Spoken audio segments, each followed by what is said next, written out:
Movie के शुरू होते ही हम एक स्ट्रीट शेफ काओ को देखते हैं। वो बहुत मजे मजे के खाने बनाया करता था। इसका एक छोटा सा रेस्टोरेंट है, मगर वो उसको साफ रखता है और अपने प्रोफेशन से भी बहुत प्यार करता है। लेकिन जो पास्ट में काओ के साथ हुआ वो बहुत ही बुरा था। उसके फादर ने सिर्फ इसलिए उसे एक शेफ के पास छोड़ दिया कि वो कुकिंग को सीख सके। गाओ ने डिसाइड कर लिया था कि एक दिन वो बहुत बड़ा शेफ बनेगा और हर वो चीज हासिल करेगा जो वो अपने बचपन में ना कर सका। गाओ के फादर एक बहुत अच्छे शेफ थे और अब तक तो वो बहुत ही कमाल शेफ बन चुकी थी, एक तरह की मास्टर शेफ। लेकिन उनका बेटा यानी गाओ उनसे बहुत नफरत करता था, क्योंकि उसने अपना बचपन यानी चाइल्डहुड अपने फादर के बगैर गुजारा था। वो उन्हें मिस भी किया करता था, लेकिन इससे उसके फादर को कोई फर्क ही नहीं पड़ता था। दूसरी तरफ गाओ के फादर यानी वही मास्टर शेफ भी इस बात से खुश थे कि दुनिया को नहीं पता कि इनका बेटा भी है, और ये बात गाओ को और सैड करती थी। अब सीन बदलता है और हम एक और फेमस, हैंडसम और यंग शेफ को देखते हैं। वो बहुत ही रिच और रॉयल फैमिलीज के लिए खाना बनाया करता था। उसका नाम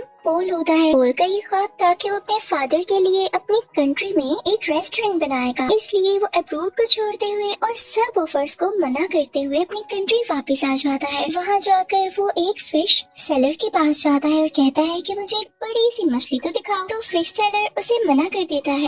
अब जैसे ही गाओ उसके पास बड़ी सी मछली लेने आता है तो वो आदमी उसे मछली दे देता है। ये देखकर पोल को बहुत गुस्सा आता है और वो गाओ को गुस्से से देखता है, जैसे वो उससे जेलस हो कि भाई इसने उसको मछली क्यों दे दी। फिश सेलर जब इन दोनों को गुस्से में देखता है तो वो मछली के 2 टुकड़े कर देता है ताकि इनमें लड़ाई न हो, लेकिन वो दोनों फिर भी एक दूसरे को गुस्से से घूरते रहते हैं। अब हम पोल के शानदार और बहुत ही प्यारे रेस्टोरेंट को देखते हैं जिसकी आज ओपनिंग होती है। वो बहुत नीट एंड क्लीन एडवांस तरीके से बनाया गया और बहुत ही खुला रेस्टोरेंट होता है। उसको बहुत अच्छे तरीके से डेकोरेट किया होता है। पोल ने जो नया रेस्टोरेंट खोला था वो गांव के रेस्टोरेंट के बिल्कुल सामने था, जिसे देखकर गांव के दोस्त घबरा जाते हैं, क्योंकि ये नया रेस्टोरेंट इन कस्टमर्स का सारा इंटरेस्ट अपनी तरफ करने वाला था और इन सब लोगों को इनसे छीनने वाला था। और जिस बात का डर था वही होता है। सब लोग नए रेस्टोरेंट का टेस्ट चेक करने के लिए उसमें चले जाते हैं, तो गांव के दोस्त गांव को सपोर्ट करने के लिए डिस्काउंट ऑफर की अनाउंसमेंट करते हैं, जो कस्टमर्स को वाकई में अट्रैक्ट करती है, और वो फिर से गांव के रेस्टोरेंट की तरफ चल पड़ते हैं। इस बात से पोल के दोस्तों को बहुत गुस्सा आता है और वो इनसे आके गुस्से से बात करते हैं कि तुम लोगों के साथ मसला क्या है, हमारी सक्सेस तुम लोगों से देखी नहीं जा रही। फिर एट द एंड दोनों पार्टीज में डिसाइड होता है कि क्यों ना एक कंपटीशन रखा जाए और देखा जाए कि किस शेफ के हाथ में ज्यादा टेस्ट है। अब दोनों को जबरदस्ती कंपटीशन में पार्ट लेने के लिए कहा जाता है। पहले तो वो मान नहीं रहे होते, लेकिन जब एक दूसरे को देखते हैं तो पहचान लेते हैं कि इन लोगों का सामना तो उस दिन फिश स्टॉल पर हुआ था, तो ये लोग कंपटीशन के लिए रेडी हो जाते हैं। अब टेबल लग जाता है और उस पर एक बड़ी सी फिश रखी जाती है जिसको इन दोनों ने काटना था। अब सबसे पहले पोल फिश को काटता है और उसके कांटे बहुत स्मूथली और तेजी के साथ निकालने लगता है। उसका ये तरीका सबको बहुत पसंद आता है। अब वो फिश फेंकता है गाओ की तरफ। गाओ भी फिश को बड़े अच्छे तरीके से काटता है और उसकी स्किन जब सबको दिखाता है तो उस पर जरा सा भी फ्लैश नहीं होता, यानी उस पर जरा सा भी फिश का मीट नहीं लगा होता, तो उसको भी सब बहुत एडमायर करते हैं, यानी दोनों की बराबर तारीफ होती है। अब वहाँ एक चेयरमैन भी होते हैं जो उनसे कहते हैं कि एक इंटरनेशनल कुकिंग कंपटीशन होता है, मुझे लगता है कि तुम दोनों को उसमें पार्ट लेना चाहिए। अब दोनों को प्रूव तो करना था कि इनमें से कौन बेस्ट शेफ है, तो दोनों रेडी हो जाते हैं। अब पोल मीडिया को बताता है कि मैं फ्रांस में कुकिंग करता था और चाइना आकर मैंने फील किया कि अब भी लोग पुराने तरीकों को यूज करके कुकिंग करते हैं, और जाहिर है ये बात वो इनडायरेक्टली गाओ को ही कह रहा था, और इसे देख के गाओ को बहुत गुस्सा आता है। अब वहाँ सबको पता चलता है कि पहले इनका आपस में कंपटीशन होगा। अगर ये लोग उसे जीत जाते हैं तब ये लोग फाइनल तक पहुँच सकेंगे, और साथ ही साथ बहुत ही बड़े मास्टर शेफ से मिलने का भी चांस मिलेगा। और ये मास्टर शेफ कोई और नहीं बल्कि गाओ के ही फादर थे। उधर गाओ के रेस्टोरेंट में पोल की दोस्त आती है और गाओ और उसकी दोस्त को रेस्टोरेंट आने का कहती है कि आज का खाना आप हमारी तरफ खाएं। अब वो दोनों यानी गाओ और उसकी दोस्त पोल के रेस्टोरेंट तो जाते हैं, लेकिन उनको खाना पोल नहीं बल्कि पोल की वही दोस्त सर्व करती है। दिखने में वो खाना तो फ्राइड एग और एक प्लांट पोट की तरह लग रहा था, लेकिन उसका टेस्ट एकदम अलग था। तो ये देख के गाओ सोचता है कि वाकई पोल की कुकिंग बहुत एडवांस है, तो वो सीधा किचन में जाता है और उसको गुस्से से कहता है, पोल, अपना खाना अच्छा दिखाकर क्या साबित करना चाहते हो कि तुम बहुत अच्छे कुक हो? तो पोल चुप रहता है और उससे मीट पकाने का कहता है कि चलो देखते हैं कौन ज्यादा अच्छा मीट पका सकता है। गाओ चैलेंज एक्सेप्ट करता है। अब गाओ बहुत ही अच्छे तरीके से वो मीट पकाता है। वो बहुत डिलीशियस लग रहा होता है। अब पोल उसे कहता है कि मैं तुम्हें सेम रेसिपी के साथ ये डिश बनाकर दिखाता हूँ। पोल शुरू करता है और सेम डिश बहुत ही कम टाइम में बना लेता है। जब गाओ उसको स्मेल करता है तो उसे अपनी डिश में और इसकी डिश में कोई फर्क नहीं लग रहा होता। तो वो समझ जाता है कि वाकई इसके पकाने का तरीका बहुत एडवांस है। वो उदास हो जाता है और वहाँ से चला जाता है। अब गाओ को कोई कहता है कि उसे उसके फादर बुला रहे हैं। गाओ अपने फादर के पास जाता है और कहता है कि अब आपने मुझे क्यों बुलाया, जबकि आप ये बात मानते ही नहीं कि मैं आपका बेटा हूँ। तो मास्टर शेफ उसे कहते हैं मैंने ऐसा इसलिए किया ताकि दुनिया ये न कहे कि तुम मेरे बेटे हो, इसलिए तुम इंटरनेशनल कंपटीशन तक पहुँच सके। बल्कि मैं तो यही चाहता हूँ कि तुम खुद ये करो। तो गाओ कहता है डैड मुझे वैसे भी आपकी सपोर्ट की जरूरत नहीं, जब मुझे आपकी जरूरत थी तब आप मेरे पास नहीं थे। खैर मैं अब ये साबित करके दिखाऊंगा कि मैं वो हासिल कर सकता हूँ जिसकी वजह से आपने मुझे छोड़ा। अब गाओ यहाँ से चला जाता है क्योंकि उसे अपने डैड की किसी भी बात पर यकीन नहीं होता। अब next day international cooking competition होता है। सब प्रिपरेशन की जा चुकी होती है। कॉम्पिटेंस यानी पोल और गाओ भी रेडी होते हैं। टाइम स्टार्ट होता है।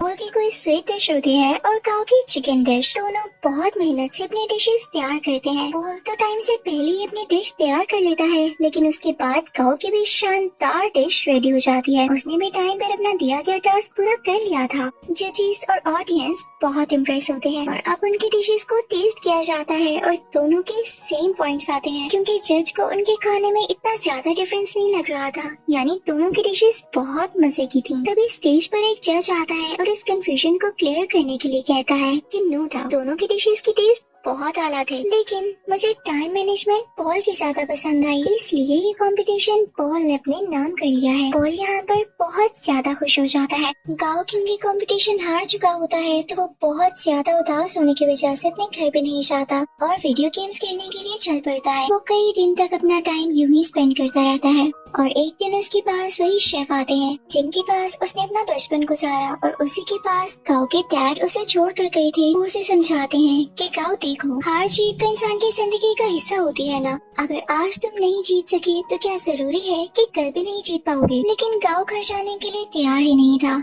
उसे बहुत समझाने के बाद कन्विंस कर लिया जाता है कि उसे घर जाना होगा और अगले कंपटीशन की तैयारी करनी होगी। अब पोल बहुत ज्यादा खुश होने की वजह से अपने रेस्टोरेंट जाता है। वो बहुत एंजॉय करता है। उसके सामने उसके दोस्त बैठे होते हैं तो बातों बातों में उसके दोस्त उसे कहते हैं पोल तुम अपनी दोस्त को चांस क्यों नहीं देते हो, वो इतने टाइम से तुम्हारे साथ है, तुम उस पर ट्रस्ट तो करो, उसे अलाउ करो कि वो इंटरनेशनली तुम्हें रिप्रेजेंट कर सके, तुम्हारे रेस्टोरेंट का नाम ऊंचा कर सके। तो पोल उसे कहता है हाँ वो मेरी अच्छी दोस्त जरूर है, इस बात से मैंने मना नहीं किया, लेकिन यार उसे खाना तक पकाना नहीं आता, वो कैसे मेरे रेस्टोरेंट को इंटरनेशनली रिप्रेजेंट कर सकती है। तो उसका दोस्त और बातें करने लगता है और उसकी बातों से ये लग रहा होता है जैसे ये उसकी दोस्त के साथ ही मिला हुआ है और इनके दिल में लालच आ रही है। तभी वहाँ पर पोल की वही दोस्त आती है और उसके सामने सूप की 2 कप्स रखते हुए कहती है पोल क्या तुम मुझे बता सकते हो कि इनमें से किस में सॉल्ट ज्यादा है। तो यहाँ पर पोल खामोश हो जाता है क्योंकि उसमें टेस्ट करने की एबिलिटी ही नहीं होती, उसके टेस्ट बर्ड्स ऐसा कर ही नहीं सकते थे और ये नेचुरली था। तो इस बात की वजह से पोल को बहुत दुख होता है कि उसकी अपनी दोस्त ने उसके बाकी दोस्तों के साथ मिलकर उसे चीट किया और धोखा दिया। तो अब उसकी दोस्त कहती है क्या हुआ पोल, तुम समझते थे कि मैं तुमसे प्यार करती हूँ।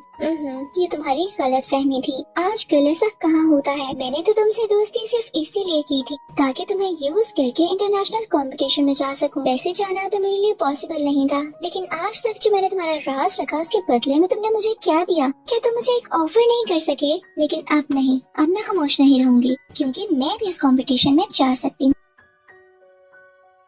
अब यहाँ पर एक और बड़ी बात रिवील होती है कि पोल की दोस्त पोल के ही दोस्त के साथ मिलकर पोल को चीट कर रही थी क्योंकि वो दोनों अब रिलेशनशिप में थे और पोल के अगेंस्ट ही एक साजिश यानी कॉन्स्पिरेसी चल रहे थे कि पोल के रेस्टोरेंट को बेच देंगे और उनसे जो पैसे आएंगे उनसे अपनी लाइफ स्टार्ट करेंगे। लेकिन पोल भी ऐसा होने दे नहीं सकता था। पोल बहुत उदास हो जाता है और अपने रेस्टोरेंट से बाहर आ जाता है। रात हो चुकी होती है और वो बाहर बैठकर ड्रिंक करने लगता है। तभी उसे काऊ भी देख लेता है और उसके पास आके कहता है, पोल तुम उदास क्यों बैठी हो यार, तुम तो जीत चुके हो, तुम्हें खुश होना चाहिए। तो पोल उससे कहता है, हाँ जीत तो चुका हूँ पर हार भी बहुत कुछ चुका हूँ। खैर तुम छोड़ो, तुम्हें एक बात बताता हूँ, सामने ये बैनर देख रहे हो, वो इनफैक्ट काऊ के फादर यानी उसी मास्टर शेफ की पिक्चर होती है। तो पोल उसकी तरफ इशारा करके कहता है कि ये मेरे आइडियल है, मैं चाहता हूँ मैं इनकी तरह बनूं। तो काऊ आगे से हल्का सा मुस्कुराता है और कहता है, पोल ये मेरे फादर हैं, तुम यही सोचते हो ना कि अच्छे इंसान है और तुम इनके जैसा बनो, तो मैं तुम्हें बताऊं, मेरे फादर दिल के बहुत बुरे हैं। काऊ उसे अपने पास्ट की स्टोरी बताने लगता है कि उन्होंने मेरे साथ क्या क्या किया। पहले तो पोल कहता है, काऊ तुम मजाक कर रहे हो यार, बस कर दो। लेकिन काऊ उसे बताता है, नहीं वो मुझे बचपन में वाकई में छोड़ गए थे, सिर्फ इसलिए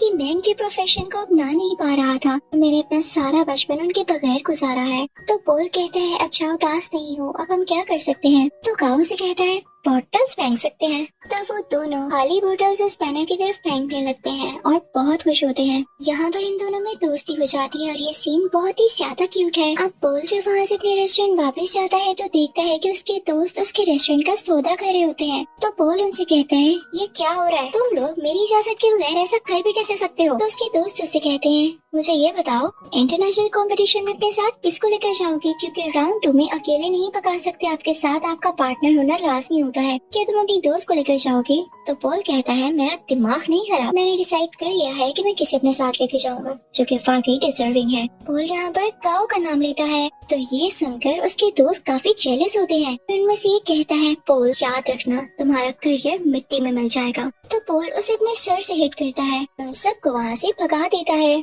जब ये सारे लोग चले जाते हैं तो काऊ का वही गार्डियन शेफ पोल से कहता है, पोल वाकई तुमने ये सोचा है कि तुम काऊ को अपने साथ लेकर जाओगे। तो पोल कहता है, हाँ क्यों नहीं, और साथ ही वो काऊ के शोल्डर पर पैट करता है और कहता है, हाँ ये डिजर्विंग है। सब बहुत खुश होते हैं। अब यहाँ पे कंपटीशन की तैयारियां शुरू हो जाती हैं। दोनों में ये डिसाइड होता है कि पोल काऊ को अपने नए तरीके सिखाएगा, जबकि काऊ पोल को अपने पुराने तरीके जिस तरह से वो कुकिंग करता है। काऊ पोल से कहता है, तुम परेशान मत होना, अगर तुम्हारे टेस्ट बड्स काम नहीं करते मैं तुम्हारा टेस्ट वापस लाने में तुम्हारी मदद करूंगा। वो उसे समझाता रहता है कि इस तरह करो। पोल भी उसे नए नए तरीके बताता रहता है और यहाँ पर इन दोनों का काफी अच्छा टाइम स्पेंड हो जाता है।